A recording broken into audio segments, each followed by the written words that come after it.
Good morning, Professor Stella. Good morning to anyone else that I haven't spoken to this morning. I know it may be afternoon where you all are, but I want to say good morning to everyone. Good morning. You're looking nice. Thank you. Thank you. Good morning. So do you. If I see that if any part of your way that you may be struggling with answers, then maybe we have to bring you back in and do an in-person retraining. I want to know, it's very important.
Mom, si bada tati ya.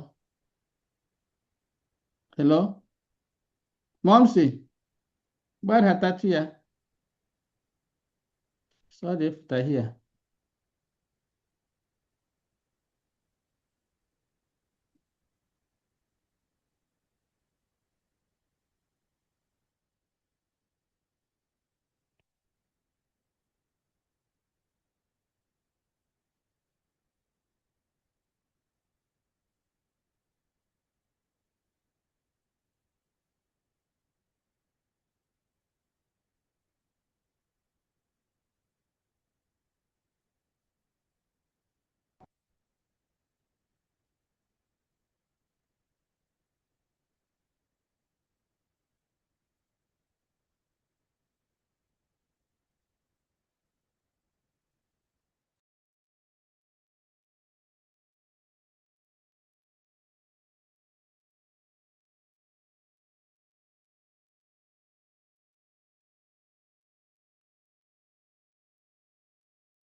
Mom, si.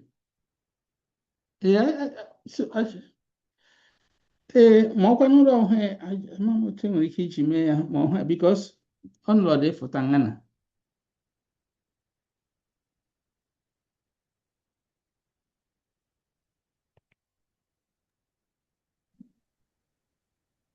We will start the ceremony in approximately 5 minutes.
I would like to say good morning to everyone.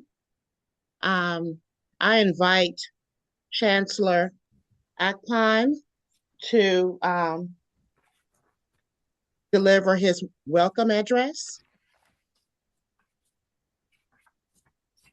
Thank you very much. The Deputy Chairman of Emmanuel University's Governing Council, Dr. Sheila Basokpomoyo, other members of the Governing Council present, members of Emmanuel University Senate, esteemed faculty, distinguished stakeholders, ladies and gentlemen, it is my great pleasure to welcome everyone to Emmanuel University 2025 Convocation Ceremony. Today, we gather to celebrate remarkable progress, both in the growth of our university and in the achievements of the distinguished individuals being honored. Emmanuel University remains steadfast in its commitment to nurturing human and social capital, and we see the result of that commitment vividly reflected in today's program. Our faculty training program is a significant undertaking and a proud hallmark of our institution. This rigorous one-year andragogic curriculum, facilitated by the Emmanuel University School of Education, is designed to produce highly skilled, practice-ready educators. Our graduates emerge equipped with advanced teaching competencies that enable them to deliver quality learning at the university level, aligned with their doctoral specializations. Beyond this, they acquire capabilities that add value to both educational and corporate environments. Many of them also evolve into entrepreneurs capable of designing, developing, and establishing learning systems for diverse organizations in a time when Africans urgently seek homegrown expertise to replace inherited colonial models. Indeed, the faculty training program is a demanding program. Those who successfully complete it, along with other Emmanuel University programs, can confidently attest to the dedication and discipline required. Today, we proudly present fully formed university educators emerging from the Emmanuel University's OFUM, each earning the prestigious postdoctoral certificate in education, encompassing both foundation theories of education and specialized online teaching competencies. Today's ceremony also includes the conferral of promotions to the rank of tenured full professors. This moment is solemn and deeply significant. Promotion to full professorship recognizes substantial scholarly achievement, impactful contributions to knowledge, and sustained excellence in research, teaching, and service. It is a testament to a scholar's dedication, influence, and academic maturity. It also embeds each honoree firmly within the Emmanuel University's community, no matter where their intellectual journey may lead. Full professorship recognizes exceptional contributions that extend well beyond the achievements that originally secured their tenure. The elevation marks a defining milestone in their academic careers and enriches the intellectual capacity of our university. I invite you all to relax, rejoice, and fully enjoy this moment with us. Thank you very much.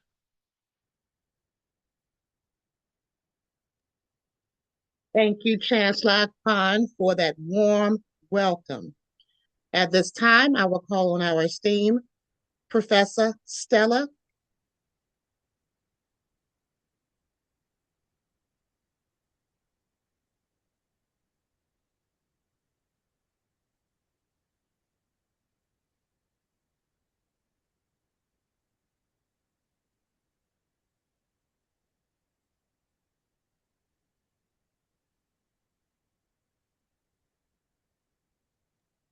Yeah, she's muted.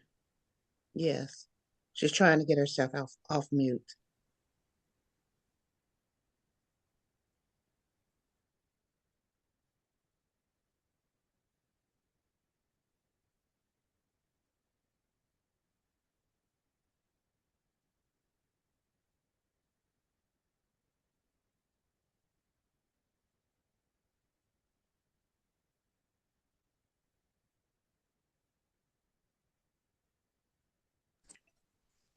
Hello, Hello. you can hear me? Waiting for Ms. Yes, Colson's yes, we can. Would it be helpful for me to share my screen and speak up, or would you rather us fill in the exam separately? I want to introduce Or we all have to fill in the exam separately, but the guest speaker, who is the Deputy Chairman of the Governing Council of Emmanuel University, Dr.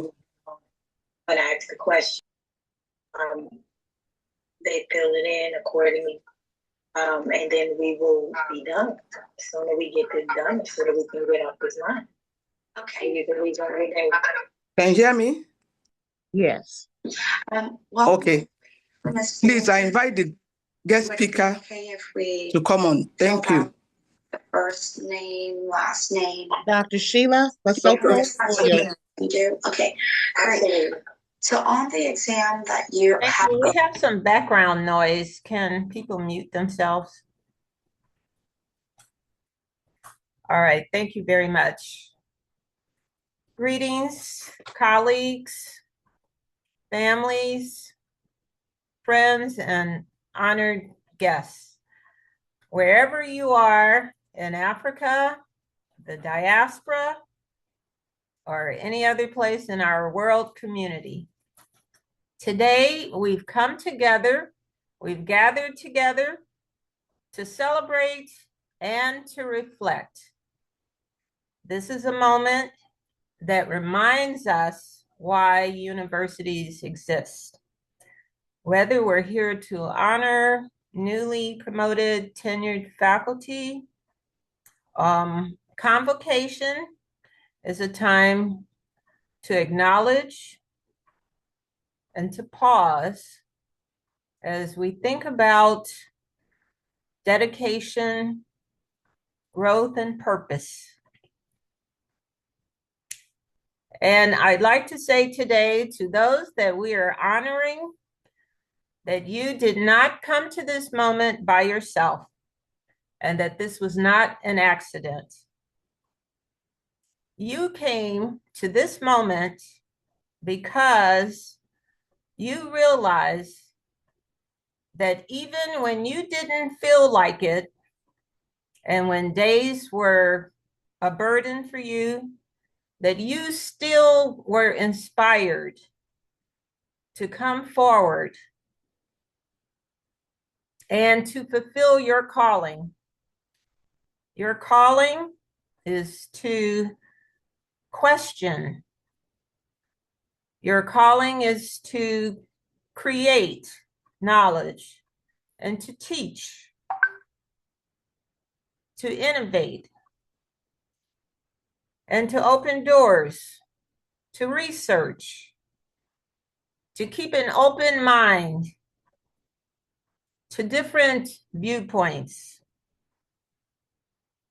Promotion and tenure, just like graduation, are not just accomplishments. They are a commitment. They are promises to continue to learn, to continue to offer your talents to our community, to the world, to continue to shape the next generation, to leave the world a better place, not only to leave the world a better place, but to create that knowledge. These honors recognize not only what you have done already, but also what this institution trusts that you will do in the future and the years ahead. So we would like to acknowledge the people who have stood beside our honorees, their mentors, their families, colleagues, and friends. No one makes this journey alone. You sacrificed. You also have been encouraged. And with your beliefs, you have been the quiet heartbeat behind this celebration today. So I want to encourage you to carry on with a few things in mind.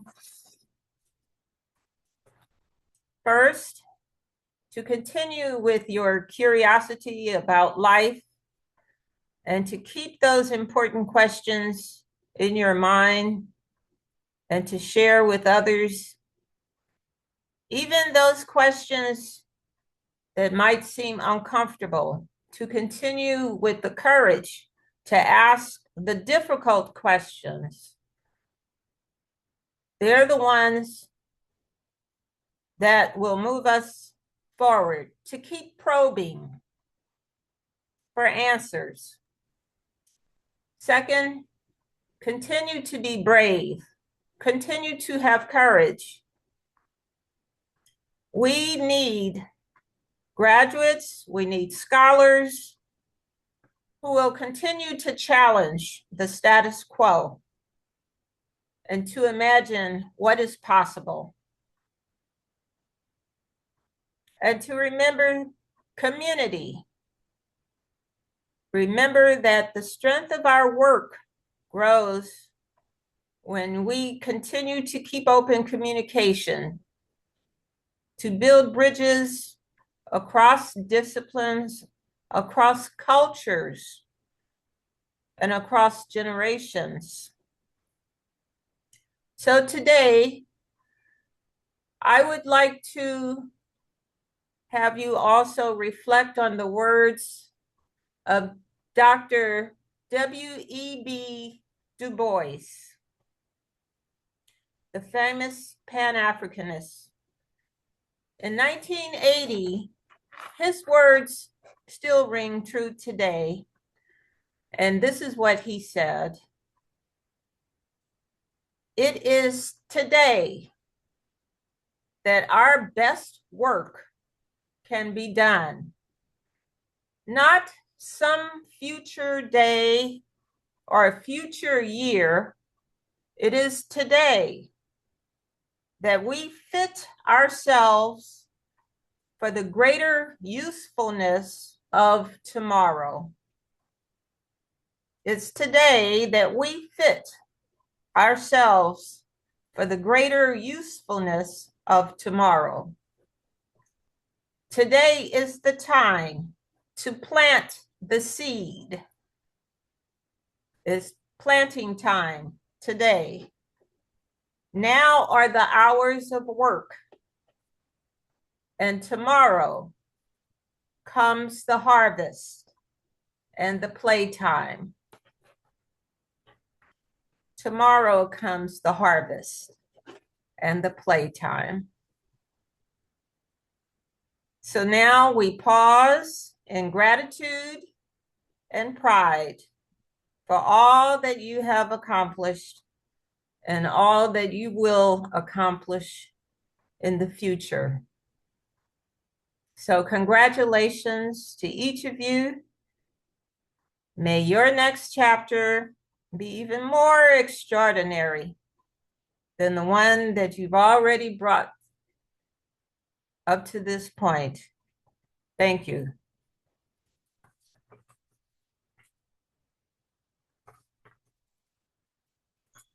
Thank you, Dr. Sheila, Professor Sheila, for such a wonderful and amazing speech.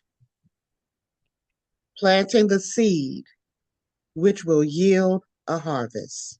Awesome. Next, I will call on Dr. Chima. Yeah,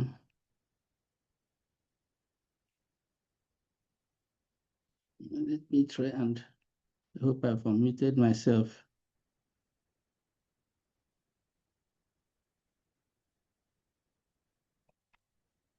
We can hear you. Yeah. Dr. Anastasia Ashi. Now, I'm now going to read to you a short bio of Dr. Anastasia Iliwo Onia Ashi, PhD, FIIAS. Dr. Anastasia Ashi is a distinguished scholar, academic leader, and global voice in public health, whose work spans research, education, and the advancement of equitable health systems. She serves as the Dean of the School of Health Sciences at Emmanuel University, USA, and the chairperson of the African Scholars Health Organization, where she guides regional and global initiatives that strengthen health systems and elevate public health scholarship.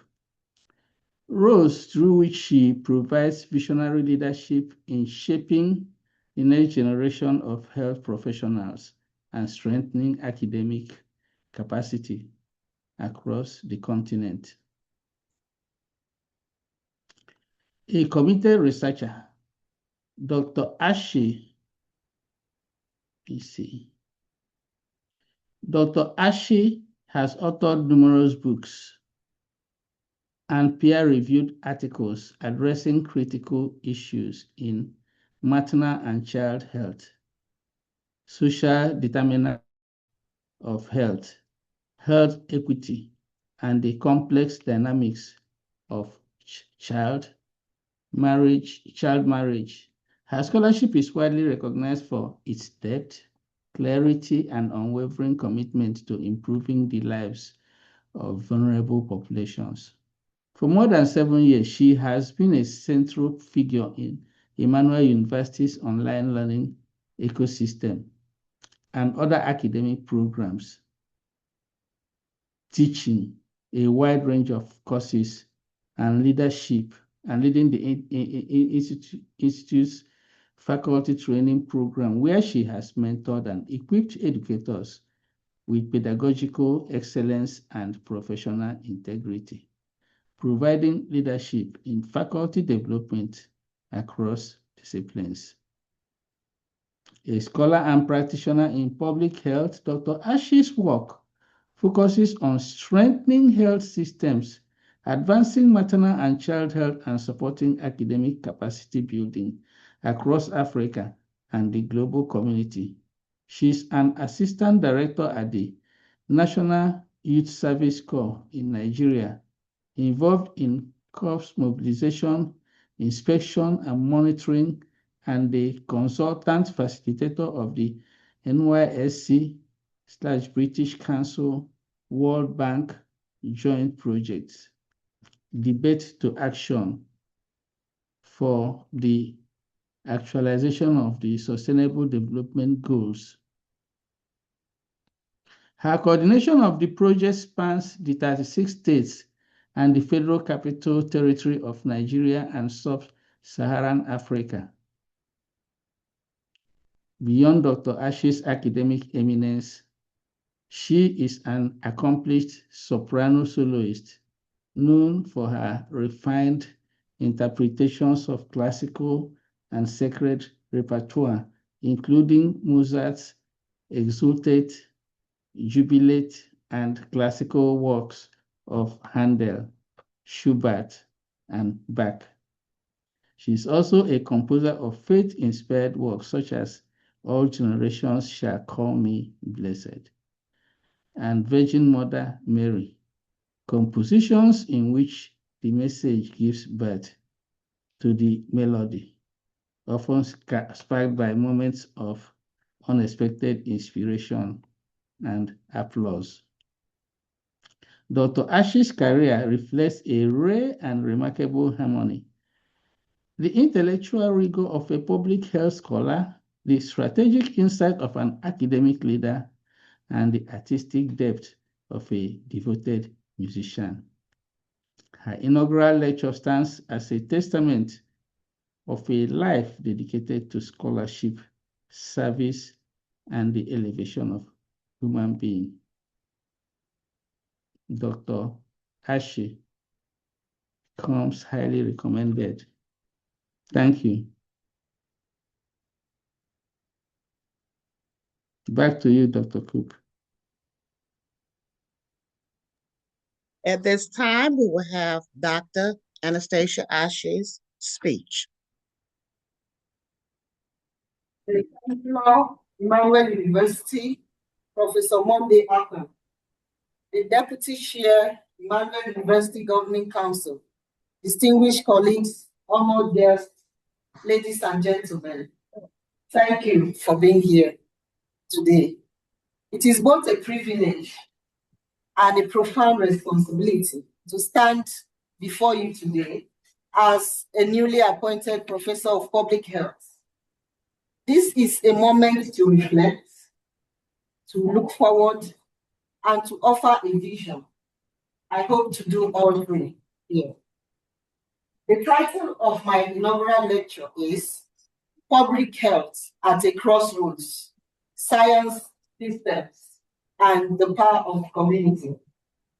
Public health is in many ways.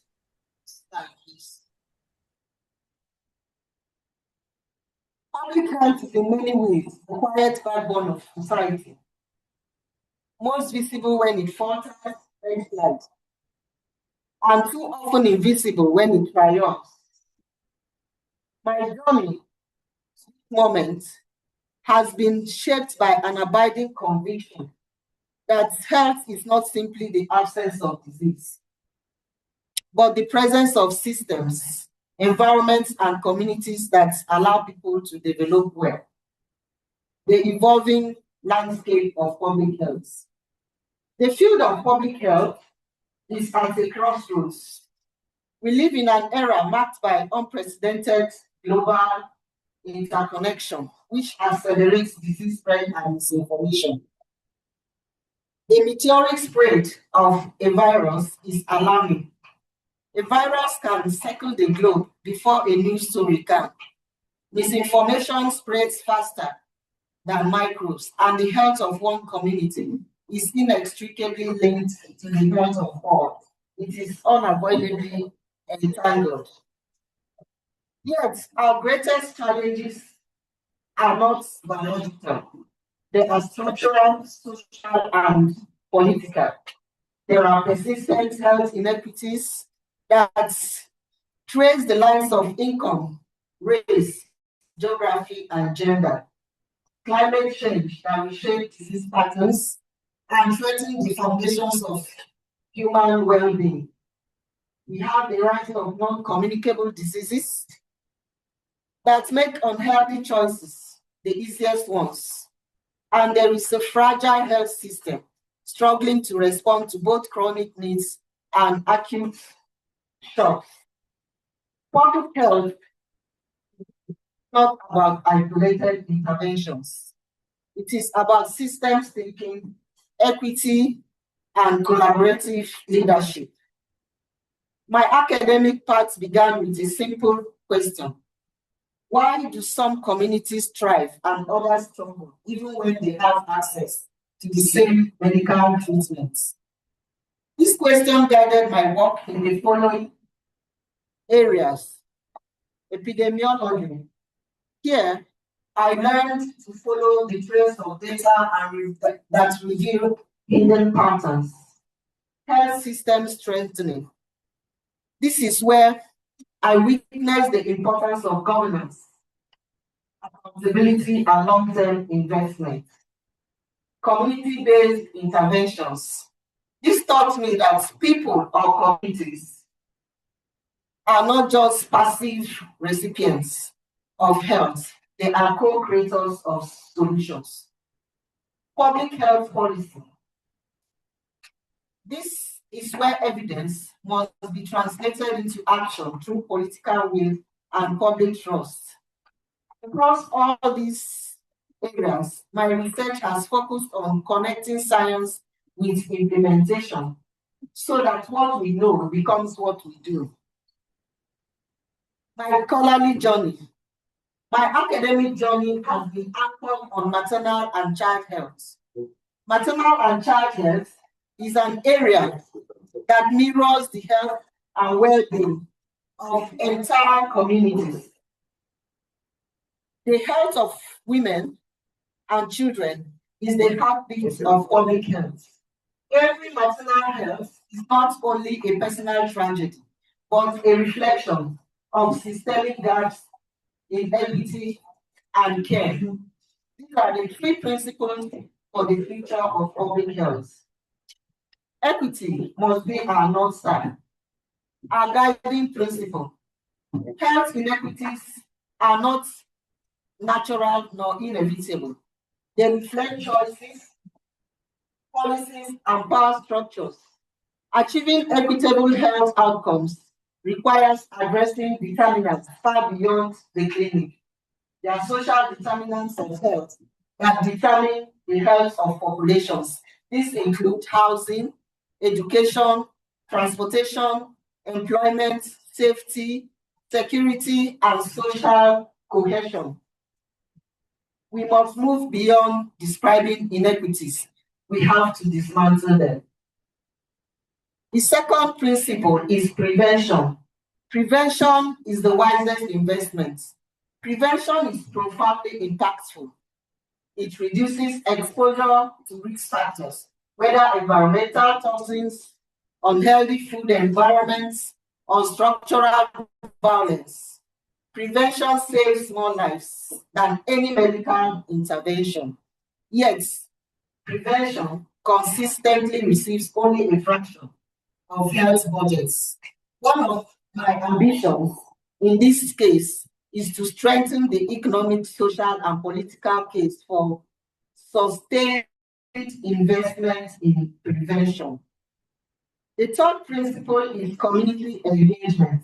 Community engagement is non-negotiable. Public health thrives when there is trust. The communities have a role to play. For example, the COVID-19 pandemic showed us that even the most powerful technologies fail without community participation. Communities are experts in their own realities. Our role is not to impose solutions, but to co-design them. This makes public health a shared endeavor. My research contributions have been in the area of advocating for stronger maternal care, social determinants, digital tools, and policy impacts. Future priorities.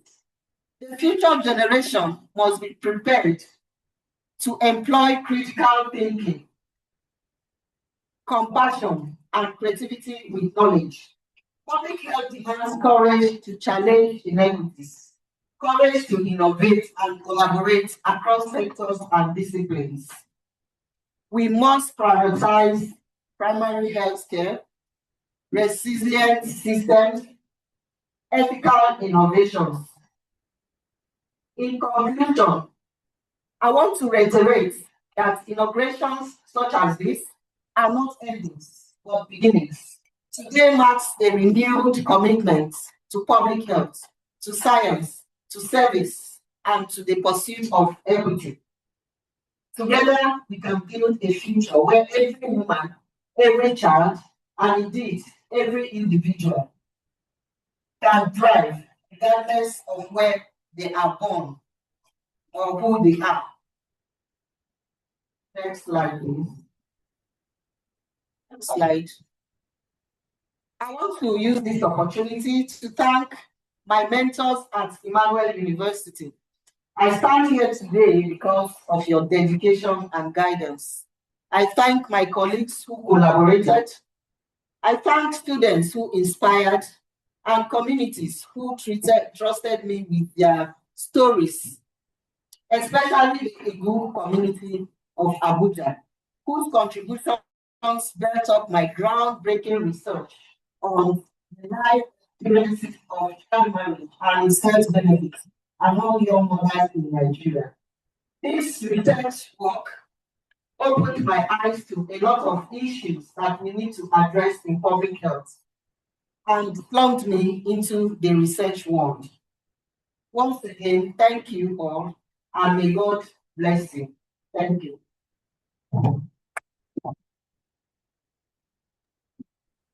Thank you, Dr. Anastasia, for your speech. At this time, we will call on Dr. Frank Goldie. Yeah, good morning. Can everybody hear me? I can't hear. Yes, Yes. I can hear you. Yes. Okay, Yes, thank you good very morning. much. This bio for Dr. Edward Perekina Abai.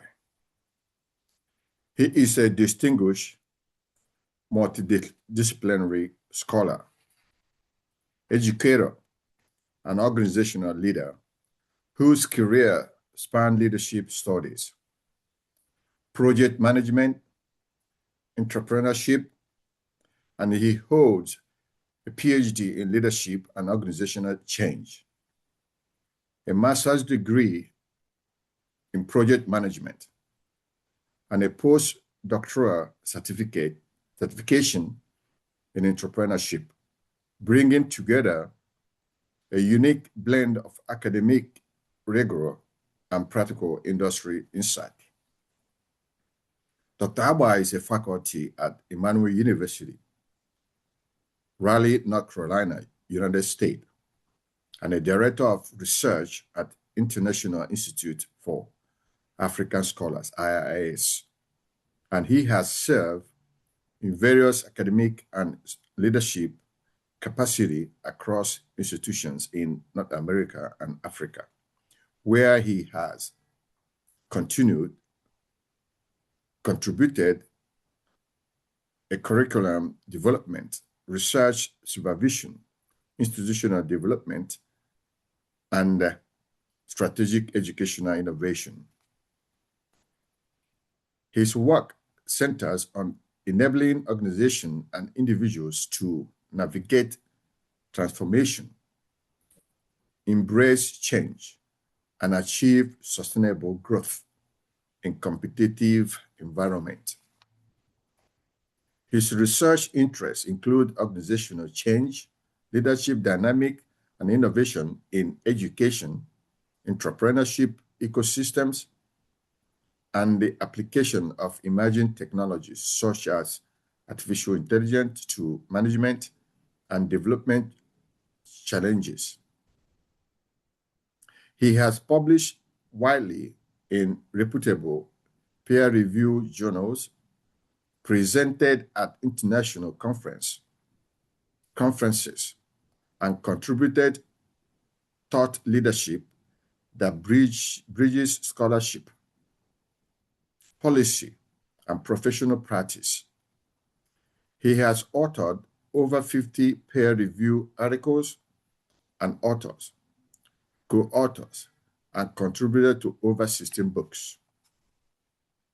Beyond academia, Professor Abai is Executive Director of Paris Africa Partnership in Canada and co-founder, managing partner, Crestwood Consulting Corporation, Saskatoon in Canada, and has consulted for institutions, government agencies, and private organizations, providing strategic guidance on leadership development, performances improvement, and enterprise acceleration. His commitment to community advancement is reflected in his mentorship of young professionals, support for educational access, advocacy for capacity building in underserved communities.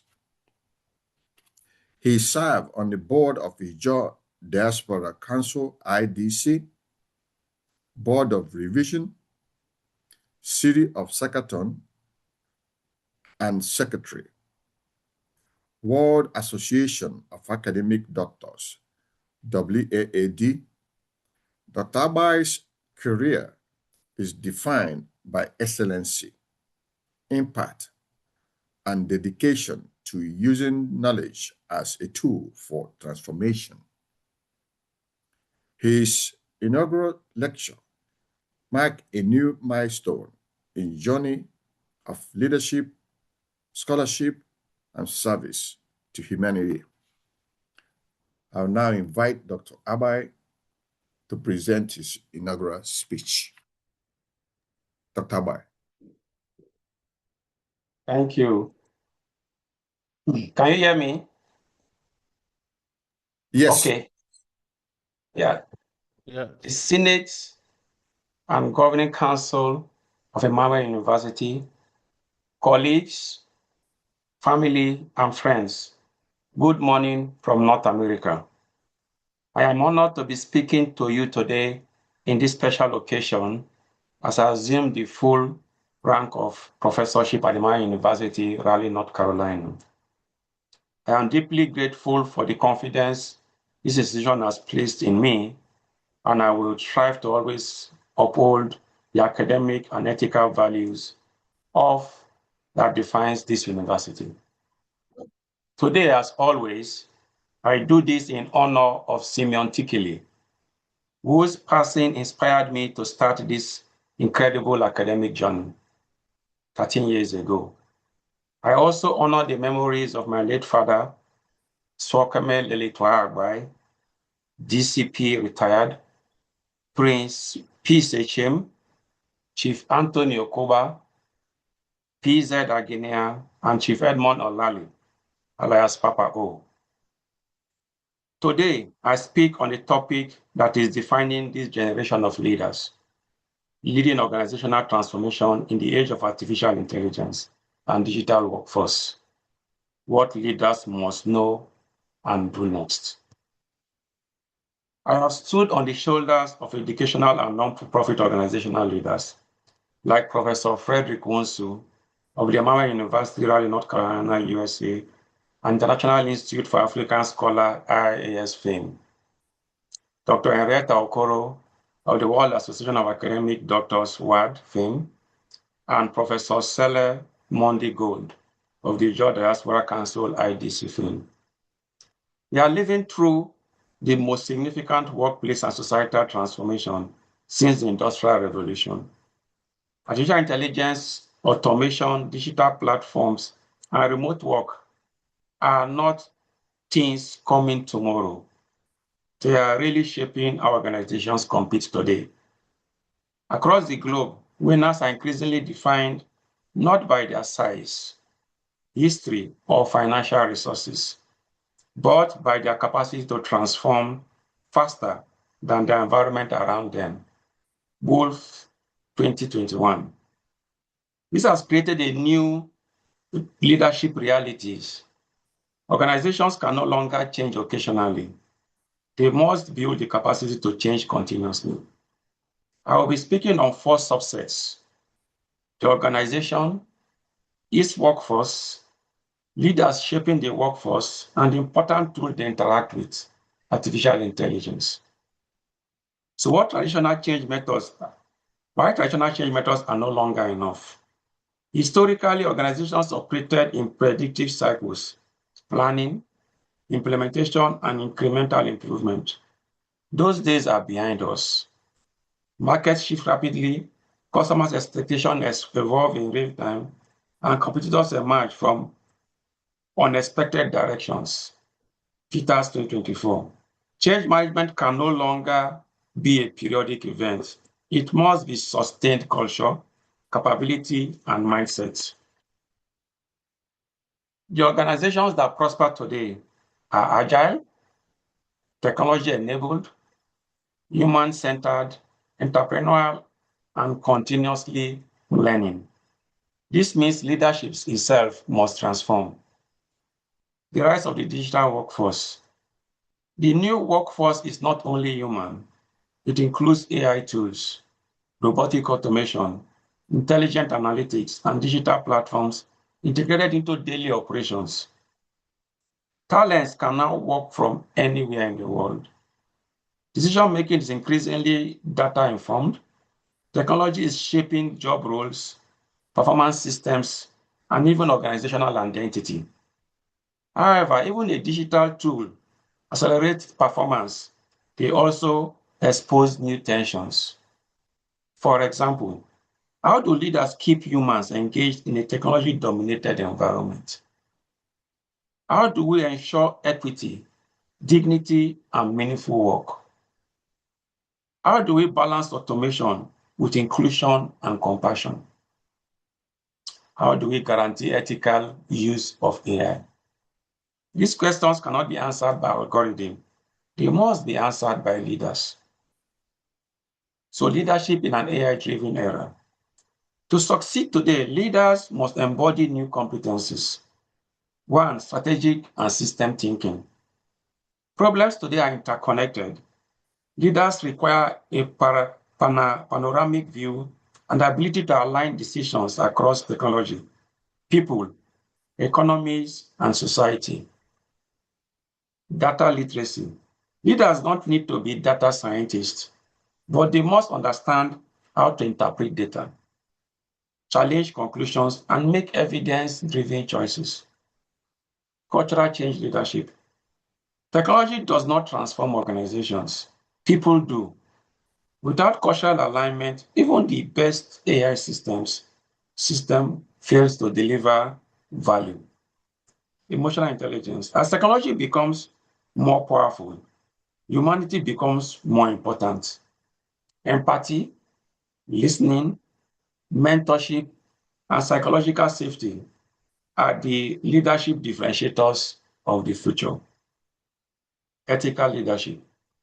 Algorithm influences hiring, promotion, credit decision, policing, and social services. Leaders must ensure that technology advances justice, not biases, exploitation, or exclusion. Building technology with change agility. One of the biggest challenges organizations face today is change fatigue, and we all experience it daily. Employees are tired because many change initiatives fail to produce meaningful improvement. Therefore, leaders must build cultures of learning, trusting, open communication, experimentation, and resilience. Innovations does not happen in organizations where people are afraid to speak, question, or fail. It happens where people create safety for creativity. I will look at dimensions within the project management space. One is the project leadership for transformation. Nearly 70% of change projects fail not because of technology, but because leaders do not align strategy, execution, and people. That's according to Hedgehog et al. 2022 and Malik 2021 et al. Successful transformation project requires clear vision, measurable outcome, iterative execution and learning, strong communication, and change champions at every level. Successful project leaders is not just about managing work. It is about leading meaning and direction. Entrepreneurial leadership, we are everywhere. Entrepreneurship is no longer something that happens only in startups. Entrepreneurial leadership is a strategic necessity in both government, corporation, higher education, non-for-profit, and international development, three of which have been actively engaged in the last 7 years. It means seeing problems as opportunities, empowering teams, and turning ideas into value. Every organization, small or large, must become more entrepreneurial. What are the human imperatives? Artificial intelligence can automate analysis, predictions, scheduling, and reporting, but it cannot inspire people. It cannot create shared purpose, teach ethics, develop character, and build community. The future of successful leadership is not less human. It is more human than ever before. What are the implications for higher education? Universities have a historic responsibility. We are not just preparing students for today. We are preparing them for a future that does not yet fully exist. Therefore, higher education must teach students to think critically, ethically, and innovatively, integrate technology across disciplines, strengthen collaboration between academia, industry, and society, develop students not only as workers, but as solution creators. Emmanuel University is uniquely positioned to lead in this educational transformation. Conclusively, we stand at the dawn of a new era. Technology will shape the next decade, but leaders will determine who benefits from it. Our responsibility as educators, executives, policymakers, and community leaders is to guide transformation with wisdom, compassion, and courage.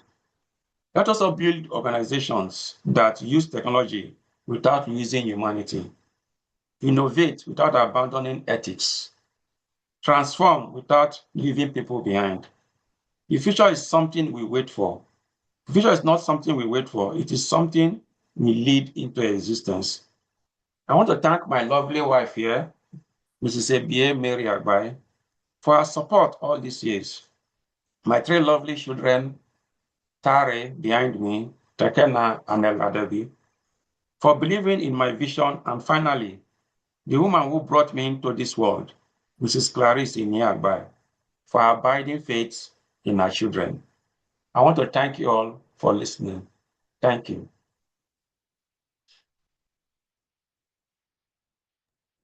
Thank you for a great, amazing speech, Dr. Agbai.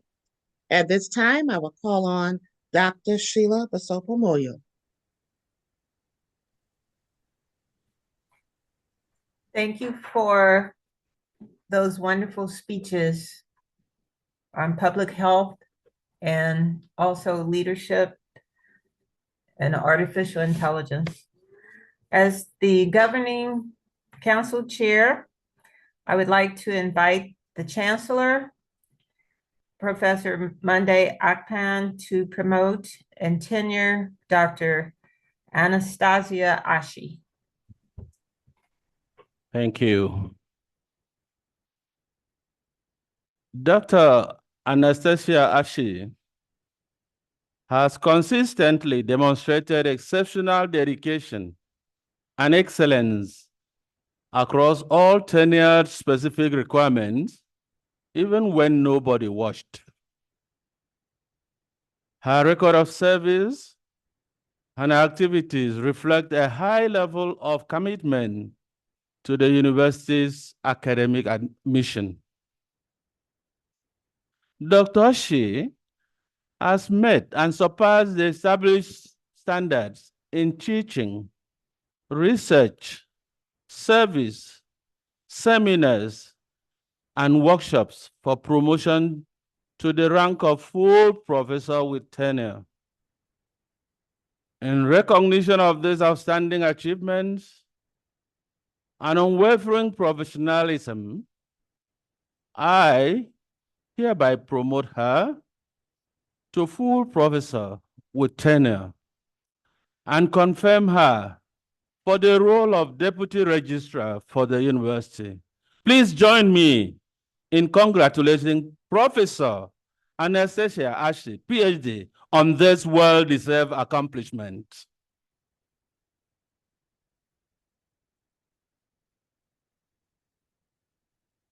Congratulations on behalf of Emmanuel University and Dr. Sheila Bazoko Moyo.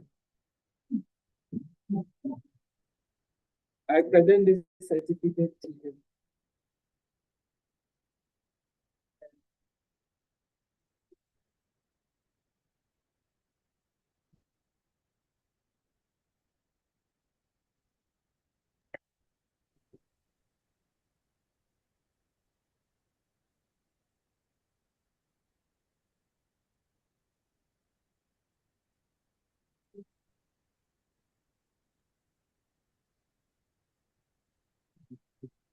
The Governing Council Chair, I would, as the Governing Council Chair, I'd like to invite the Chancellor, Professor Monday Akpan, to pronounce the promotion and tenure of Dr.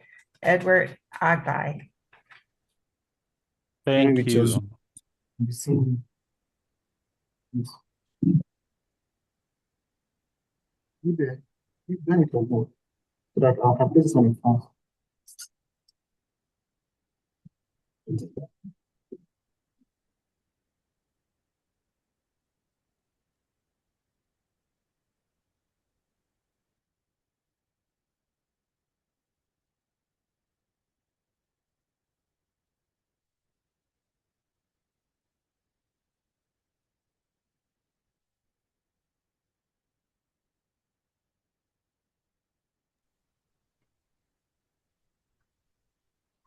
Professor Monday Akpan, are you there?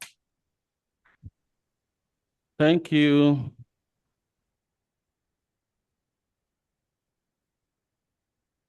Dr.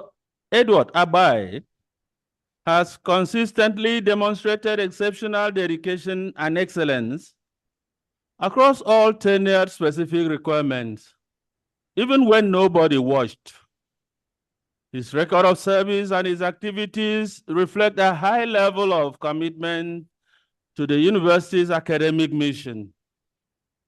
Dr. Agbai has met and surpassed the established standards in teaching, research, service, seminars, and workshops for promotion to the rank of full professor with tenure. In recognition of these outstanding achievements and unwavering professionalism, I hereby promote him to the full professor rank with tenure and confirm him for the role of Dean, Department of Management and Entrepreneurship. Please join me in congratulating Professor Edward Agbai, PhD, on this well-deserved accomplishment.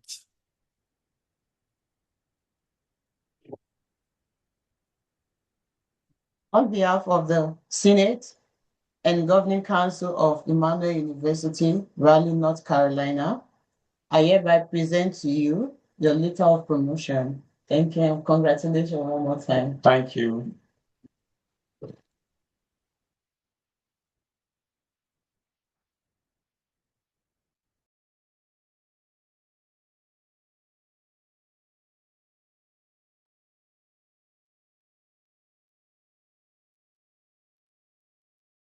Congratulations.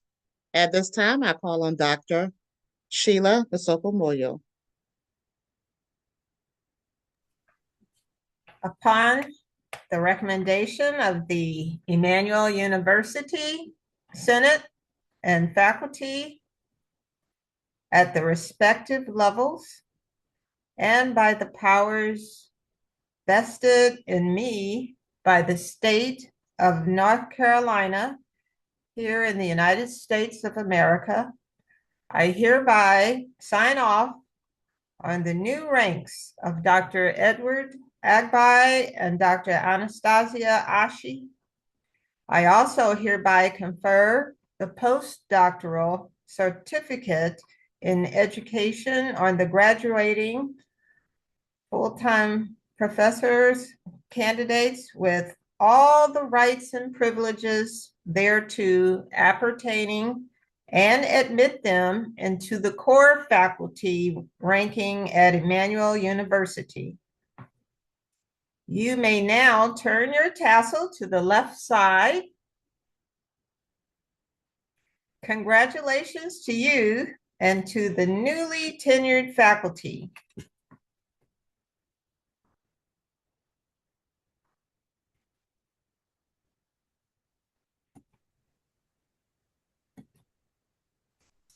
Awesome, awesome, everyone, and congratulations, everyone.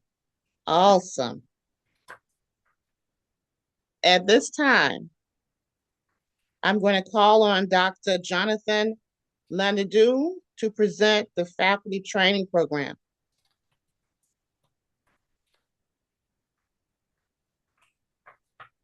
Thank you very much. Can you hear me? Yes, we can. Yes, thank you so much. And let me join to congratulate Professor Anastasia and Professor Agba Edward on their new promotions to the rank of professorship. It's a great honor and privilege to be given the opportunity to share a little bit about the faculty training program. Distinguished faculty, I am grateful for the chance to offer a few reflections on the faculty training program, often referred to as FTP here at Emmanuel University. For those entering it for the first time, the FTP stands as one of the university's flagship professional development programs aimed at equipping faculty to teach, lead, and serve with excellence. The FTP is far more than a basic orientation. It is a thorough, well-structured, and highly applicable learning journey that arms faculty members with the tools, mindset, and skills needed to succeed in today's dynamic academic environment. The program spans every aspect of faculty responsibility, from developing curricula and crafting lesson plans to students' engagement, classroom management, assessment methods, and upholding academic integrity. A defining strength of the FTP is its focus on student-centered learning.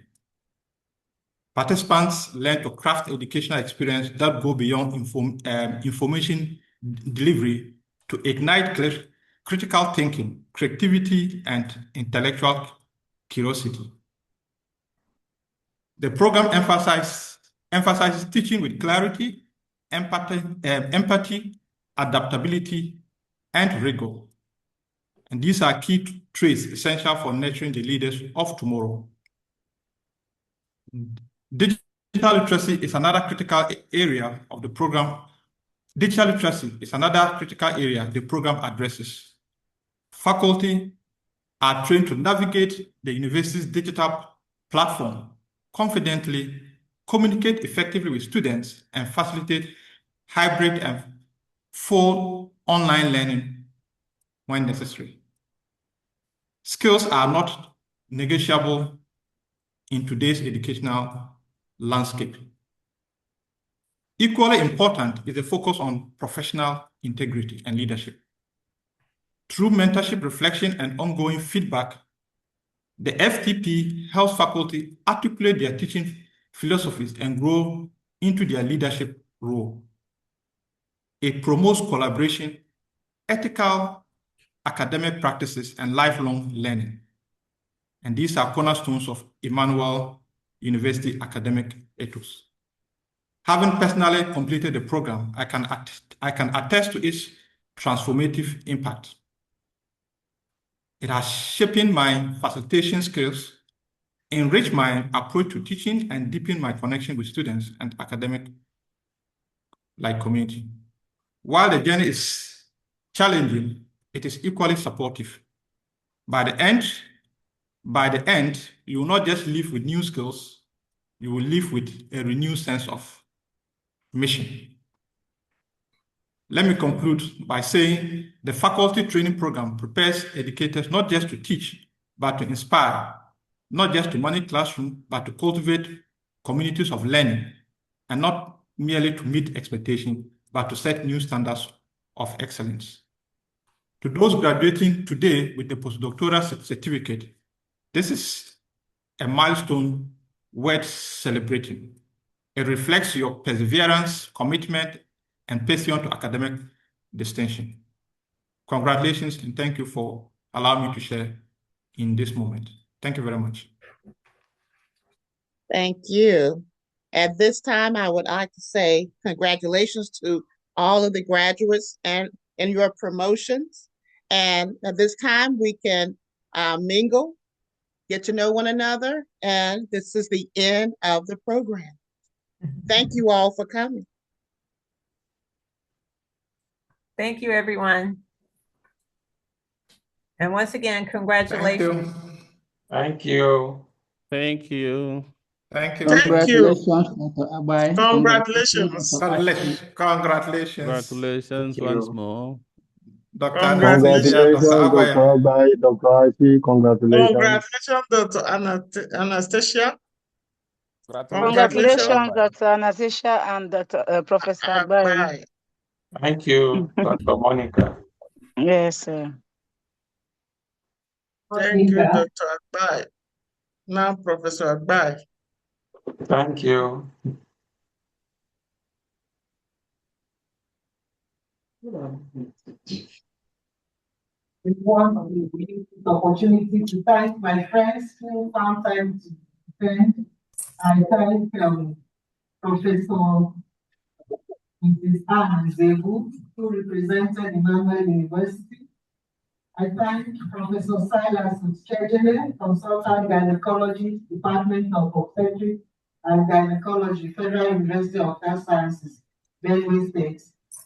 I thank Honorable Justice Hilary Shoma, Justice of the Federal High Court, Professor Mrs. L.U. Ube, and all my friends, Mrs. Akomaye, my big brother, Reverend Father Jude, Onya, Esquire, and Mrs. Benny Adi, and my brothers and sisters. Thank you very much for finding time to attend this program and celebrate with me.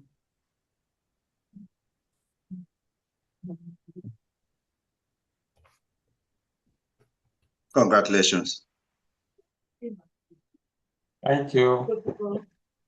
And I'd also like to say it's wonderful to see your family behind you, Dr. Edward Agbai. That shows that also you didn't do this by yourself. Yes. And that you're a wonderful role model, I'm sure, to your children. And that I see your better half is right there beside you. And it's wonderful to see. Yes. Thank you. Thank you.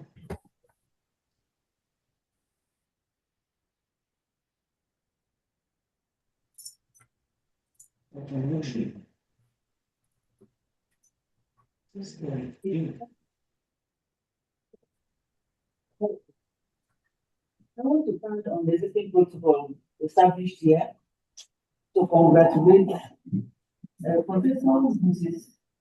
Sylvia Omonia Ashi on her appointment to the position of co-professorial chair. This remarkable achievement is a testimony to your exceptional scholarship, unwavering dedication, and meaningful contribution in your field.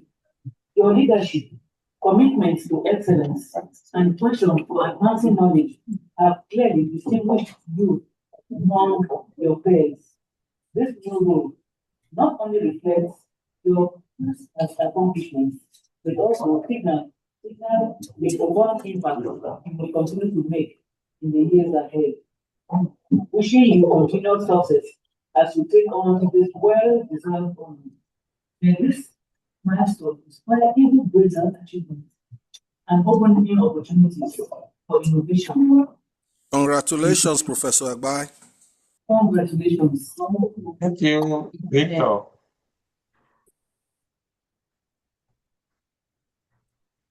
I see Dr. Frederick is here. Does he want to say anything?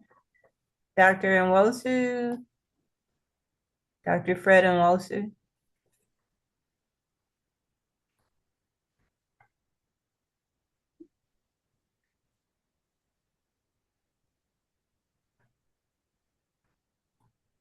Or maybe he stepped away.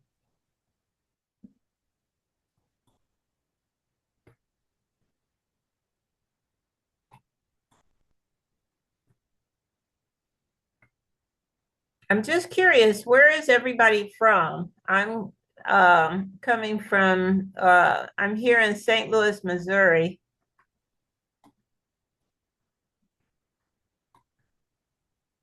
Well, as you know, I'm from Raleigh, North Carolina. Mm-hmm. San Francisco. Raleigh, North Carolina. North Carolina. Mm-hmm. Yeah, San Francisco. San Francisco. Okay, and Yvonne says she's from Saskatoon, Canada. Mm-hmm. Saskatoon, Canada. Mm. Dr. Anastasia, where are you coming from? Abuja, Nigeria. Ah, congratulations again.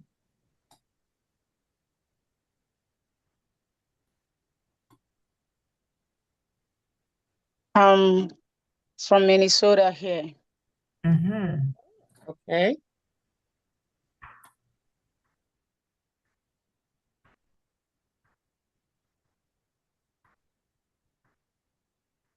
We were just saying earlier. I am in Saskatoon as well.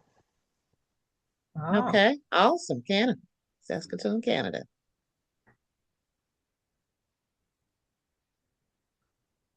Go ahead, Dr. Sheila.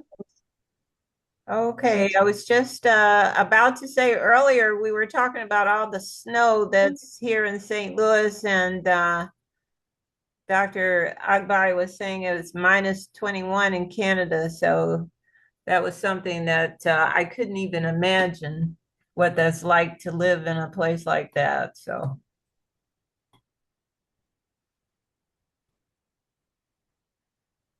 Someone is on from Minnesota. Do they have snow as well? So much snow. So much snow. The cold. Mm-hmm. Have you noticed climate change where you all are at? I mean, or is it is this normal for this time of year? The winter temperatures are normal, but where the climate change are becoming evident are the wildfires we see during the summer. Mm-hmm. Yeah, the wildfires are evidence of the of climate change, but the record drop in temperatures during the winter are same historically. Mm. Mm.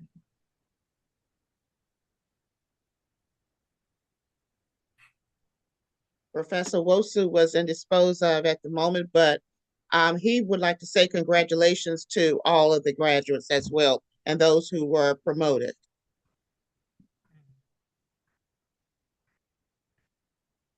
Okay.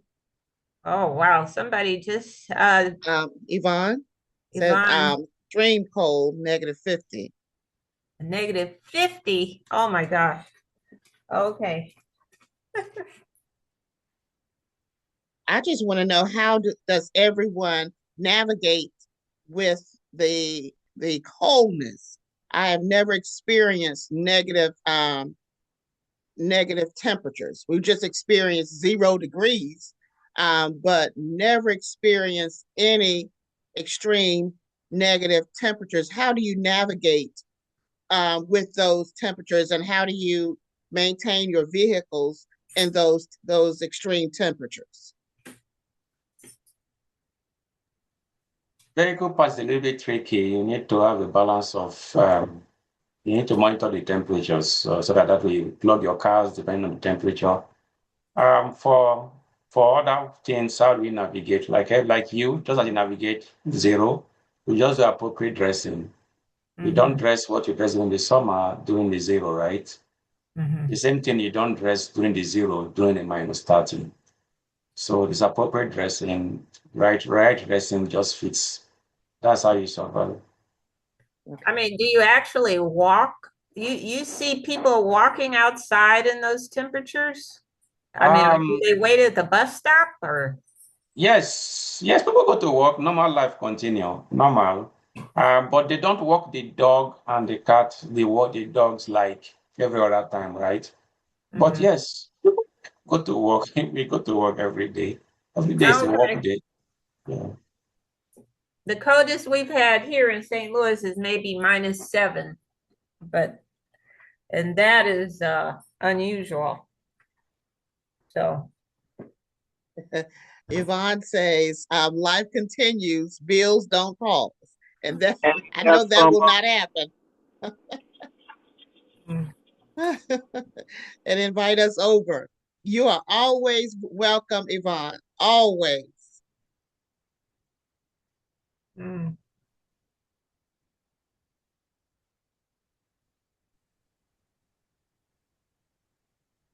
Are we done? Are we watching the Abuja people? We're not even hearing them. Are we done? Yeah. Yes, we are. Yes, we are. There's some people are still communicating, so that's why we're still on. If you want to remain on to talk, that is fine. If you're ready to leave, that is also fine. Well, it's been a pleasure to be on with everyone, and sorry we missed you at the conference in North Carolina. It was a great experience and well worth the effort to get there to see everyone. And hopefully we'll see you very soon in the future in person again. If not in person, online at least. Yeah, Yes. I think my president is here, George Elele. I want to thank him for coming on and many other people that joined. Well, President George, I want to thank you. Yes.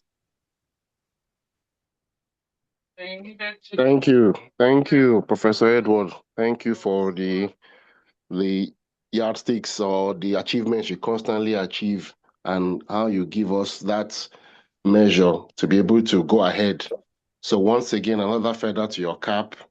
And we look forward, we hope we'll be able to get to the level in which you've gotten to. So once again, congratulations, Edward. You are a fantastic man. You are fantastic in everything that you do. Congratulations for your leadership and everything. Thank you. Thank you, President. Dr. Dorothy? Yes, thank you, everyone. Greetings to you all. And congratulations to the graduates, Dr. Agbai, now Professor Agbai, and Dr. Ann. I say thank you to you all, and more congratulations. Thanks. Thank you.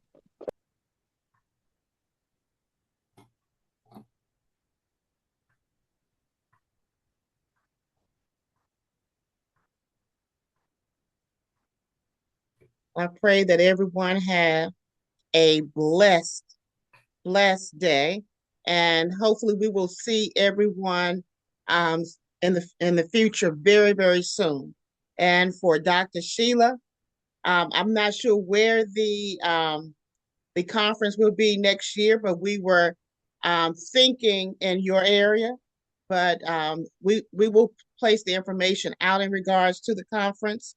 We had a magnificent time this year, and wish more people could have come, but it was very, very nice. It was great to see people in person. We see people on the screen here virtually, but it's so much better when you see people in person because you can actually feel the spirit. You can see the heart of the people in person and see who they actually are.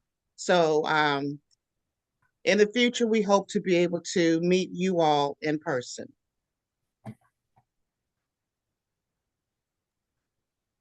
Thank you so much.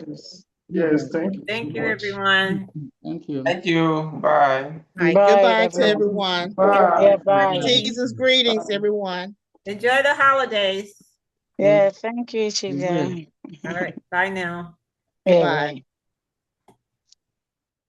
bye. Bye, everyone. Goodbye.